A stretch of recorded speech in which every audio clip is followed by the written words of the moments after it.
9वीं कक्षा का जो लेसन है, लेसन नंबर 5 जूलिया, उसके रचनाकार का नाम है अंतोन चेखव। सबसे पहले हम लेखक का परिचय देखेंगे। जन्म उनका 29 जनवरी 1860 तगान रूस। उनकी मृत्यु 15 जुलाई 1904। महान रूसी साहित्यकार अंतोन चेखव प्रसिद्ध कथाकार और नाटककार थे। उनकी कहानियों में सामाजिक कुरीतियों का व्यंग्यात्मक चित्रण किया गया है। उनकी प्रमुख जो कृतियां हैं वो देखो, a dreary story, the wife, ये उपन्यास है, Anna on neck, a bad business, the bird market, old age, Grisha आदि इत्यादि क्या है, कहानी है। इवानो, द चेरी आर्चर्ड इत्यादि नाटक है। गद्य संबंधी देखो, अभी ये जो गद्य है जो हम लेसन पढ़ने वाले हैं, सीखने वाले हैं, उनका जो परिचय है, मतलब क्या कहा है उस गद्य में, वो हम देखेंगे। ये एक एकांकी है। इसका आकार छोटा होने के कारण इसमें एक ही कथा होती है। इसकी कथा व संवाद आदि से अंत तक रोचक और आकर्षक होते हैं। प्रस्तुत एकांकी में रचनाकार ने दब्बूपन को त्याग कर अपने अधिकार न्याय के लिए सजग रहने हेतु प्रेरित किया है। अभी ये जो पूरा लेसन है जूलिया, जो पूरा लेसन है वो संवादात्मक है, ठीक है। भी यहाँ पे किस किस के संवाद हो गए, दो व्यक्ति के, और वो जो प्रमुख व्यक्ति है उनका नाम है जूलिया वासुदेवना और दूसरा नाम है गृहस्वामी। गृहस्वामी मतलब घर का मालिक। अभी इस संसार में देखो, हम बहुत सारे ऐसे लोग देखते हैं जो मतलब उनमें ऐसा आत्मविश्वास होने के बावजूद भी वो समाज में रह कर मतलब ऐसे डर से या अपने ऊपर ऐसा किसी चीज का क्या हो जाता है हावी होना, या हमने कुछ कहने की किसी को कोशिश की तो उल्टा हमें क्या जवाब मिलेगा, ऐसे डर के मारे जो लोग रहते हैं उनको इस रचनाकार ने क्या कहा है, दब्बूपन कहा है। मतलब दब्बू ऐसे लोग होते हैं, मूर्ख लोग होते हैं जो किसी की बात का मतलब जो पूरे समाज में रहकर अपनी जो जीवन नैया है वो पार करते समय क्या करते हैं, ऐसे डर डर के मारे जीते हैं। ऐसे बहुत सारे हम लोग देखते हैं कि उनके ऊपर अन्याय भी होता है, लेकिन वो कुछ कर नहीं पाते या कुछ किसी को बोल नहीं पाते, क्योंकि उनमें डर होता है, मन में उनके क्या होता है, डर होता है, वो घबरा जाते हैं। कोई भी आकर उन पे अन्याय करेगा या कोई भी कुछ बोलेगा, इसलिए जो लोग होते हैं वो दब्बू रहकर अपना जीवन सारा व्यतीत करते हैं। ऐसे ही ये जूलिया नामक है। जूलिया जो इस लेखक के घर में क्या करती है, काम करती है, गवर्नेंस से, मतलब वो लेखक के बच्चों को पढ़ाती भी है, उनको घुमाया भी लेके जाती है, मतलब उनका क्या करती है, ख्याल रखती है, देखभाल करती है पढ़ाई के साथ साथ। ये जो वासुदेवना है वो क्या है, अत्यंत मतलब घबराने वाली एक औरत है जिसके ऊपर बहुत सारे जो व्यक्ति है उन्होंने क्या किया है, अन्याय किया है। फिर भी उस अन्याय का उसने क्या किया है, डटकर सामना नहीं किया है। वो घबरा कर उस अन्याय से क्या करती है, पीछा छुड़ाती है या भाग जाती है। मतलब उसके जीवन में जो भी इससे पहले, मतलब जो वासुदेवना है, जूलिया है, वो लेखक के यहाँ काम करने से पहले अन्य जगह पर भी वो काम कर चुकी है। वहाँ पे जो मालिक लोग थे उनका बर्ताव भी अच्छा न रहता था, इसलिए उसने क्या किया, मतलब वो उसको पगार भी नहीं देते थे, रुपए भी नहीं देते थे। ऐसे ही उसको मतलब पूरे घर का काम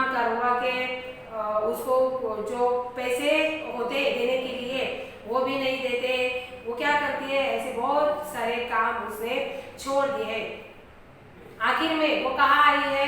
लेखक के घर में आई है, लेखक के पास आई है, ताकि वहाँ कोई उम्मीद जाग सके। उम्मीद से वो क्या करती है? काम करती है। भी इसका जो दुबलापन है, दब्बूपन है, वो मिटाने की कोशिश ये लेखक करते हैं। अंतोन चेखव क्या करते हैं? वो जूलिया को अपने पास रखते हैं अपने घर में काम के लिए, लेकिन उसके जो मन में डर पैदा हुआ है, वो डर निकालने की वो क्या करते हैं? कोशिश करते हैं। उसको समाज में कैसा रहना चाहिए, कैसे अपने ऊपर होने वाले अन्याय का सामना करना चाहिए, इसकी सीख देने के लिए वे एक क्रूर सा छोटा सा मजाक करते हैं। अभी वो जो मजाक है, वो मजाक कैसा है, वो हम लेसन में पढ़ने वाले हैं। देखो, एकांकी में गवर्नेंस मतलब सेविका की मार्मिक पीड़ा, विवशता का सजीव चित्रण और शोषण से मुक्ति पाने का प्रभावी संदेश है।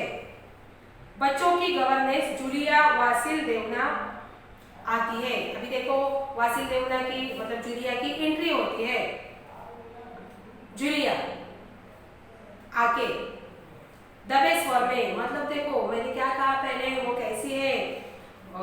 दब्बू है, मतलब वो घबरा जाती है किसी से बात करते हुए भी। अभी वे दबे स्वर में, आपने मुझे बुलाया था मालिक, वो अपने मालिक से कह रही है कि प्रश्न पूछ रही है कि आपने मुझे बुलाया था। गृहस्वामी, गृहस्वामी का मतलब है घर का मालिक। यहाँ पे गृह स्वामी का मतलब है घर का मालिक, गृहस्वामी।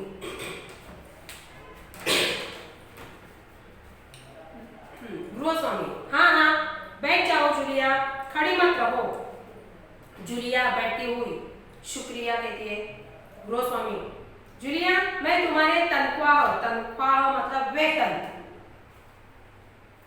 तनख्वाह,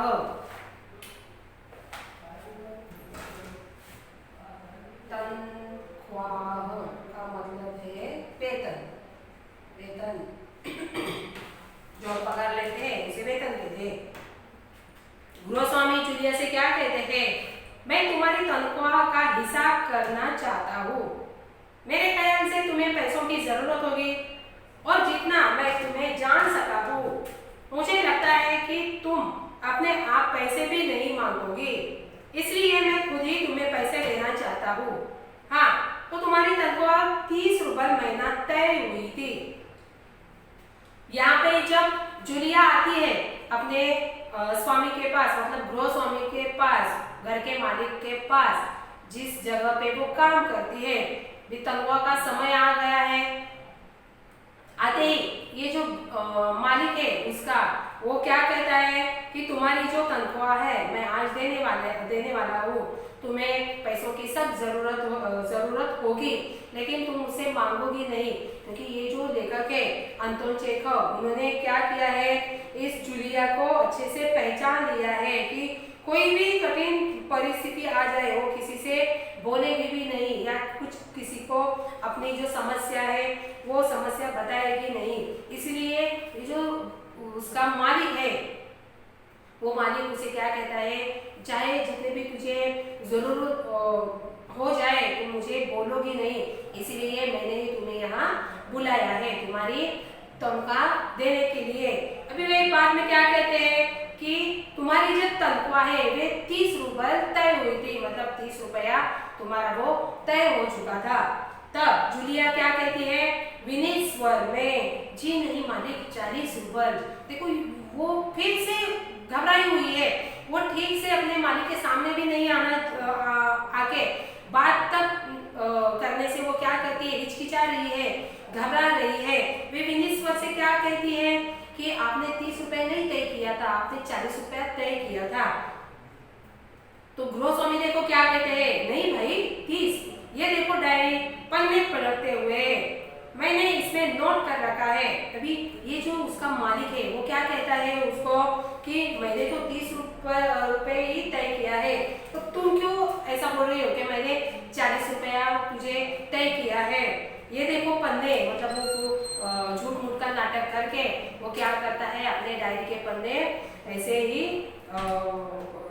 नोट, उसमें जो डायरी में उसने नोट कर रखा है वो जूलिया को दिखाने की कोशिश करता है।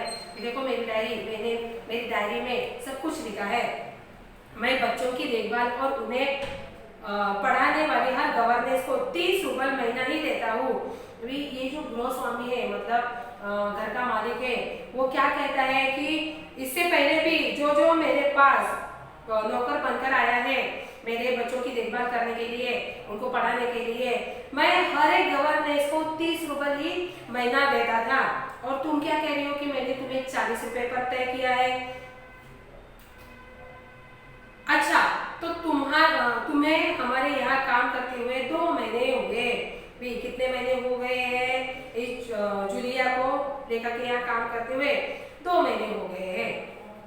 जूलिया दबे स्वर में, फिर से वो घबरा कर दबे स्वर में बोलती है, जी नहीं, 2 महीने 5 दिन, अभी दिन भी बढ़ गए हैं, ठीक है। तो वो घबरा कर अपने मालिक को कहना चाहती है, कहने की कोशिश करती है कि मालिक क्या बोलता है कि तुम्हें यहाँ आने के बाद कितना समय हो गया है? 2 महीना हो गया है। तब जूलिया घबरा कर दबे स्वर में क्या कहती है, जी नहीं मालिक, 2 महीने 5 दिन। गृहस्वामी, क्या कह रही हो जूलिया? ठीक 2 महीने हुए भाई, मैंने डायरी में सब नोट कर रखा है। हाँ, तो महीने के बनते हैं, मतलब वो सोचते हैं 60 रुपये। अभी ये जो गृहस्वामी है, घर का मालिक है, उसके हिसाब से, मतलब 30 के हिसाब से कितना 2 महीने का हो गया? 60 रुपये, मतलब 60 रुपया उसका जो तनख्वाह है, वेतन है, वो हो गया है उसके हिसाब से, ठीक है। मगर लेकिन 60 रुपये तभी बनते हैं जब महीने में तुमने एक दिन भी छुट्टी न ली हो। अभी आगे भी वो कहना चाहता है, मैं तुम्हें 60 रुपया तब दूंगा, मैं पहले देखूंगा कि किसी 2 महीने में कि तुमने छुट्टी ली है या नहीं ली है। अगर ली है तो मैं उससे पैसे काट दूंगा।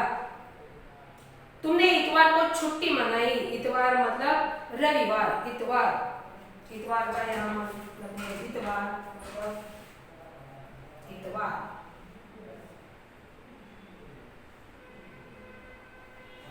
रविवार। ये जो घर का मालिक है, जूलिया का मालिक है, वो क्या कहता है कि तुमने क्या किया है, इतवार को छुट्टी मनाई है, ठीक है। वो ऐसा क्यों बोलता है? क्योंकि उसने क्या कहा है, ये जो 60 रुपए बनते हैं तुम्हारे 2 महीने के, वे मैं पूरे के पूरे नहीं देने वाला हूँ, क्योंकि तुमने कुछ छुट्टियां बनाई होंगी, कुछ नुकसान भी किया होगा और मांगे भी होंगे उधार, इसलिए फिर पैसे क्या होंगे, ऐसा ऐसा कट होंगे तुम्हारी तनख्वाह से। अब ये इतवार को तुमने क्या किया है, छुट्टी मनाई है। उस दिन तुमने कोई काम नहीं किया, सिर्फ कोलिया को घुमाने के लिए ले गई हो। कोलिया मतलब उसका बेटा, लड़का। क्या कहते हैं कि ये जो रविवार है जब तुमने छुट्टी मनाई, उस छुट्टी में तुमने कोई काम नहीं किया, सिर्फ क्या किया है, कोलिया को तुमने घुमाया है। और ये तो तुम भी मानोगे कि बच्चे को घुमाने के लिए ले जाना कोई काम नहीं होता। इसके अलावा तुमने 3 छुट्टियां और ली है, ठीक है ना। ये क्या करता है, आहिस्ता आहिस्ता कितनी छुट्टियां जूलिया ने ली है ये अभी उसको बताने की कोशिश करता है। बाद में वो क्या बोलता है कि इतवार को छोड़कर इसके अलावा तुमने और 3 छुट्टियां भी ले रखी ही। जूलिया दबे स्वर में, फिर वो घबरा कर कहती है, जी आप कह रहे हैं तो ठीक। वो देखो जो मालिक बोलता है वो बार बार क्या कहती है, आप कहते हैं तो ठीक है, ठीक है, ठीक है। वहाँ वो बोलकर रुक जाती है। गृहस्वामी, अरे भाई मैं क्या गलत कह रहा हूँ? हाँ, तो 9 इतवार और 3 छुट्टियां यानी 12 दिन तुमने काम नहीं किया, यानी तुम्हारे 12 रुपये कट गए। देखो उसने क्या किया, जो जो छुट्टियां मनाई जूलिया ने, उसके सारे पैसे उसने 60 रुपए से कम किए। क्या किया है, 12 रुपए उसने काट लिया है। उधर पोलिया 4 दिन बीमार रहा और तुमने सिर्फ वान्या को ही पढ़ाया। पिछले हफ्ते शायद 3 दिन दांतों में दर्द रहा था और मेरी पत्नी ने तुम्हें दोपहर बाद छुट्टी दे दी थी।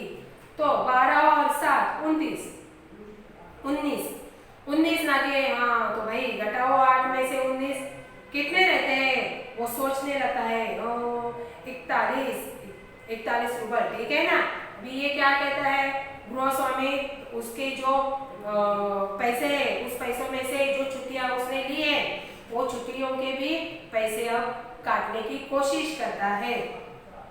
वो उसे क्या कहता है कि जब जब तुमने छुट्टियां मनाई हैं उस छुट्टियों में तुमने कुछ काम भी नहीं किया और वान्या को तो तुमने सिर्फ घुमाया है, और तुम्हें तो पता है कि बच्चों को घुमाना कोई काम नहीं होता। बाद में वो और भी कहते हैं कि एक दिन तुमने क्या किया है, वान्या को पढ़ाया, उसके बाद तुम्हारे दांत में भी दर्द था इसलिए तुमने दोपहर के बाद भी छुट्टी ली है। अभी ऐसी छुट्टियां वो क्या करता है, गिनने लगता है और वो उस पैसों से उसके जो रुपए है पैसे है वो काटने की कोशिश करता है। अब उसके पास कितने पैसा रह गया है, 41 रुपया उसके पास अभी रहा है।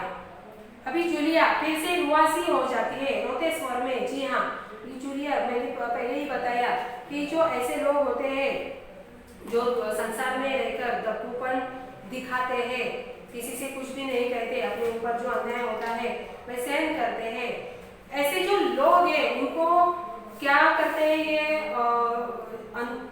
चेखव जो लेखक है वो क्या करते हैं, उसको सबक सिखाने की कोशिश करते हैं ताकि वो दुनिया में रहकर हर एक समस्या का क्या करते, डटकर सामना कर सके। इसलिए ये उसने छोटा सा क्रूर मजाक भी किया है। तो जूलिया रुआसी होती है, मतलब वो अभी रोने को आती है। दबे स्वर में वे फिर से कहती है, जी हाँ, मतलब वो बार बार क्या कहती है कि उस मालिक को बार बार बताने की कोशिश करती है कि जो आप समझते हैं वो सब कुछ ठीक है, मतलब मैं तो क्या वो एक गरीब महिला हूँ, आपसे से मतलब आगे कुछ नहीं बोलूंगी, ऐसा वो कहने की कोशिश करती है। फिर से गृहस्वामी डायरी के पन्ने उलटते हुए, हाँ याद आया, मतलब फिर से वो क्या करता है, याद करने की कोशिश करता है। गृहस्वामी बोलते हैं अपने जो डायरी लिखी है उसने, वो डायरी के पन्ने अब वो ऐसे झूठ मूठ के वो पलटने लगते हैं। असल में डायरी में उसने कुछ भी नहीं लिखा है, सिर्फ वो जूलिया को दिखाने की कोशिश करता है कि मैंने क्या किया है, पहले दिन से सब कुछ डायरी में नोट कर दिया है। अभी वो उसको सच्चा लगे इसीलिए वो क्या करता है, डायरी के पन्ने पलटने लगता है, उसको फंसाने की कोशिश करता है। याद आया, 1 जनवरी को तुमने चाय की प्लेट और प्याली तोड़ी थी। अभी इंसान है, इंसान के हाथों में क्या होता है, कोई ना कोई चीज टूटी फूटी रहती है। अभी ये भी एक इंसान है। जूलिया ने क्या किया, जूलिया के हाथ से जो चाय की प्याली थी वो क्या कर दी, उसने तोड़ दी थी। प्याली बहुत कीमती थी, अभी बड़े लोग हैं तो जो चाय की प्याली है वो तो महंगी ही होनी है, इसलिए वो बोलने की कोशिश करता है कि जो चाय की प्याली थी वो क्या है, बहुत महंगी थी और तुमने वो तोड़ भी दी थी, मगर मेरे भाग्य में तो हमेशा नुकसान उठाना बता है। यहाँ पे फिर से गृहस्वामी उसे डांटने की कोशिश करता है कि जो भी कोई मेरे यहाँ नौकर आया है घर पे काम करने के लिए, हर कोई ना कोई नौकर क्या करता है, मेरा नुकसान करता है, और ये तो नुकसान मेरे माथे पे ही लिखा हुआ है। जो भी कोई आता है मेरा हर वक्त नुकसान कर देता है। कि उसी तरह से तुमने भी क्या किया है, मेरा ऐसे ही नुकसान किया है। मेरी जो कीमती चीजें हैं वो तुमने तोड़ भी दी है। अभी मेरा बहुत बड़ा नुकसान हो गया है। इसी नुकसान का जो रुपया है मैं तुम्हारे पेमेंट से या पगार से, तनख्वाह से मैं अभी काटने वाला हो, इसलिए वो क्या करता है, बार बार उसे याद दिलाने की कोशिश करता है, झूठ मूठ के पन्ने वो पलटता है ताकि उसे यकीन आ जाए कि उसने सब कुछ उस डायरी में लिखा है। आगे का जो लेसन है वो हम बाद के अगले वीडियो में देखने वाले हैं। तब तक के लिए नमस्कार।